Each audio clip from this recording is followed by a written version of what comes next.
Hello. हम world history के एक इम्पॉर्टेंट टॉपिक अमेरिकन रेवोल्यूशन से स्टार्ट करेंगे। इसमें हम जानेंगे अमेरिकन रेवोल्यूशन के क्या कॉजेज़ थे, क्या इसके इफ़ेक्ट्स थे, इसका आफ्टर इफ़ेक्ट्स क्या थे, ग्लोबली इसका क्या इम्पैक्ट रहा, बाकी वर्ल्ड ओवर रेवोल्यूशन पे इंडिपेंडेंस की फ्रीडम स्ट्रगल को इसने कैसे इम्पैक्ट किया। अमेरिका की खोज कोलंबस ने की थी, हमको पता है। इंग्लैंड ने eastern coast of North America के पे अपनी 13 कॉलोनीज़ बनाई थी। अब आप कोई भी ज़मीन आप लेते हो, जैसे सपोज़ आप उसकी चार दीवारी करते हो, उस पर कुछ इंफ्रास्ट्रक्चर बनाते हो कि ये बताने के लिए कि जी ये मेरा है। तो ऐसे ही इंग्लैंड ने वहाँ पे अपने लोग भेजने शुरू करे। अब देखिए, जो लोग प्रोडक्टिव हैं जैसे फार्मर्स हो गए, उनको तो भेजेगा नहीं। मिडिल क्लास है, जो ट्रेडर्स हैं, मर्चेंट्स हैं, उनको तो भेजेगा नहीं क्योंकि वो प्रोडक्टिव है उनके लिए। वो इंग्लैंड के लिए कुछ रेवेन्यू जनरेट कर रहा है। तो इंग्लैंड ने वहाँ पे अपने क्रिमिनल्स को भेजना शुरू किया।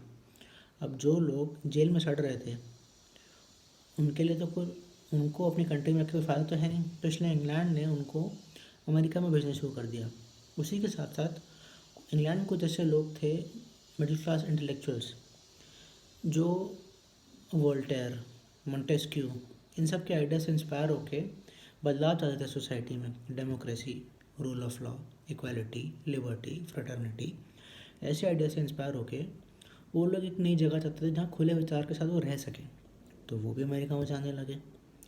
अब अमेरिका में जो लोग थे, आप देखेंगे कि एंड ऑफ 15th सेंचुरी में नॉर्थ अमेरिका की खोज हुई थी। और अमेरिकन रेवोल्यूशन जो है, आप देखेंगे ये अमेरिका को इंडिपेंडेंस मिली 1784 में, 1787 में सॉरी। तो इस दौरान अमेरिका पर इंग्लैंड का क्या कंट्रोल था। अब देखिए, इंग्लैंड जो है अमेरिका से काफ़ी दूर है, तो उसका जो कंट्रोल है इतना कोई स्ट्रॉन्ग नहीं था। उसी के साथ अगर आप पैरेलल ड्रॉ करो इंडिया पे, आप देखेंगे battle of Plassey 1757, battle of Buxar 1764, उससे पहले ईस्ट इंडिया कंपनी का कंट्रोल इंडिया में ज़्यादा नहीं था, वो एक ट्रेडिंग कंपनी थी।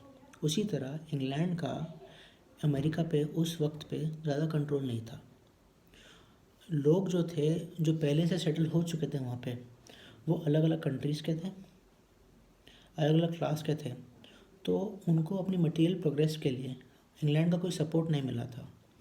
अब आपको मैं अगर ये बोलूँ कि आप खुद अपने स्ट्रगल करके, मेहनत करके आपने एक लेवल अचीव किया है, और अब आप पे कोई दबदबा अपना लगाने की कोशिश करे, तो क्या आप उसका दबाव नहीं लेंगे। उसी तरीके से जैसे कुछ लॉस थे, नेविगेशन लॉ, कि कोई भी अगर कोरियर शिपमेंट है, शिप है अमेरिका का, वर्ल्ड ओवर उसको ट्रेड करना है, तो वो इंग्लैंड से होके गुजरेगा। इससे इंग्लैंड उस पर टैक्स लगाता था। मगर अमेरिका के जो मर्चेंट्स थे, शिपमैन थे, वो उसको मज़े से निगलेक्ट कर देते थे। ज़्यादा रेवेन्यू इंग्लैंड को नहीं मिलता था। तो आप समझ सकते हैं ज़्यादा कंट्रोल नहीं था। और जिसने खुद स्ट्रगल करी होती है तो उसके आइडियाज़ भी खुद डेवलप होते हैं। तो कैपिटलिज्म, इंडिविजुअलिज्म, ये सोच है वो इसीलिए अमेरिकन्स में आई थी क्योंकि उन्होंने खुद स्ट्रगल किया था उन्होंने। अगर आप मतलब आप बड़ी बड़ी घास है, फॉरेस्ट है, इस सब को काट के अमेरिका ने इंग्लैंड जैसा ही अपना आर्किटेक्चर बनाया था। 18th सेंचुरी में इंडस्ट्रियल रेवोल्यूशन से पहले जो अमेरिका का था वैसा ही इंग्लैंड था। तो प्लांटेशन भी डेवलप था अमेरिका में, मर्चेंट्स ग्लोबल ट्रेड भी करते थे, तो वो इकोनॉमिकली डिपेंडेंट नहीं थे उन पे। अब क्या हुआ, अमेरिका के ऊपर कनाडा है, उस पर फ्रांस का कंट्रोल हुआ करता था। तो आपको पता होगा 7 ईयर वॉर्स था 1757 से 1763 पे, फ्रांस और इंग्लैंड के बीच में यूरोप में युद्ध चल रहा था। उसका इम्पैक्ट इंडिया में भी दिखा था आपको। तो वैसे ही उसका युद्ध का परिणाम ये निकला था कि फ्रांस हार गया था। तो इंग्लैंड ने क्या किया, कनाडा के ऊपर से फ्रांस का कंट्रोल हटा दिया और कनाडा भी इंग्लैंड के कंट्रोल में आने लगा।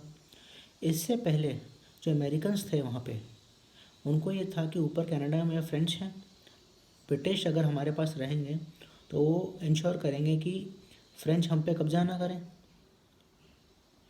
और ब्रिटिश जो हैं वो ज़्यादा शिकंजा अपना नहीं कर सकते थे अमेरिकन पे, क्योंकि उनको पता था अगर हम ज़्यादा दबाव डालेंगे अमेरिकन पे तो वो फ्रेंच का सपोर्ट लेके हमको बाहर कर सकते हैं अमेरिका से। तो म्यूचुअली अमेरिकन और ब्रिटेन को एक दूसरे की तब ज़रूरत थी।